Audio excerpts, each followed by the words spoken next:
MAGA man threatened to bomb Black lawmaker's office. This is what we're talking about. Donald Trump supporter arrested after allegedly storming into a Black lawmaker's office and issuing stark warning about the presidency. Black state lawmaker, New York City, said that a man who visited her office told her staffers that he would bomb the place if he didn't get to see her. Atlanta Black Star giving us the details. Authorities arrested 42-year-old Vadim Dergachev on Monday, charged him with making terroristic threats, a felony, making a threat of massive harm, menacing in the third degree, and harassment in the second degree. State Senator Cordell Cleare telling City and State New York that Dergachev made the threats when he visited her office at the Adam Clayton Powell Jr. State Office building in Harlem on Monday. She was not there at the time. Her staff told her the man demanded to see her, otherwise he would act on those threats. Cleare said that while she was away, she called her front desk staffer to ask how she was doing, and the staff member replied, "I'm shaking." She said that this man had come in and demanded immediately, just said, I want to see Cleare. And if I don't get to see her, I'm going to shoot this office up. I'm going to bomb the place.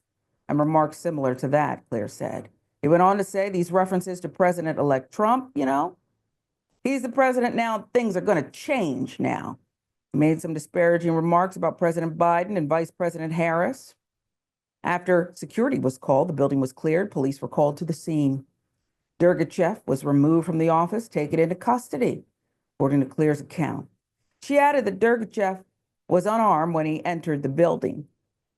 No one's ever come in here and said they're going to shoot up the place and they're going to bomb the place, Cleare said.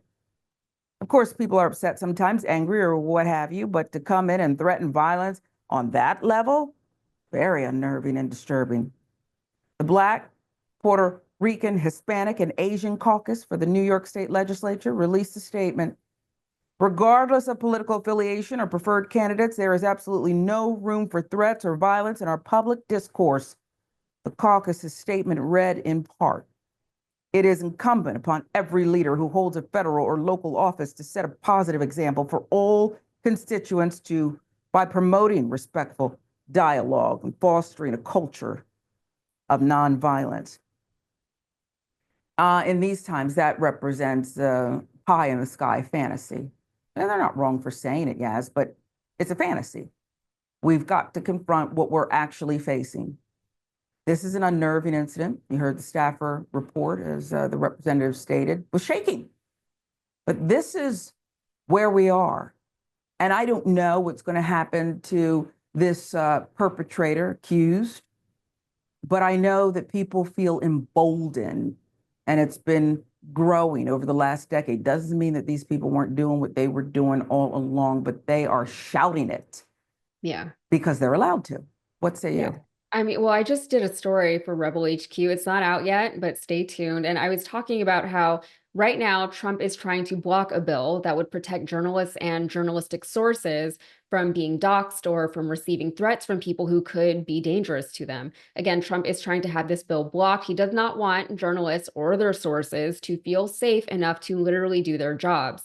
And this story kind of reminds me of that. There are professional people operating at the highest levels of their chosen profession who are being threatened by these unhinged Trump supporters who, for one, don't even understand the details and the nuances and everything it takes to become that level of a professional. They don't understand the industry. And for another, they don't understand the repercussions of their actions, right? They want to live in a world where very highly educated, very experienced people, again, working at the highest levels of their professions. We're talking about scientists and doctors and journalists and educators.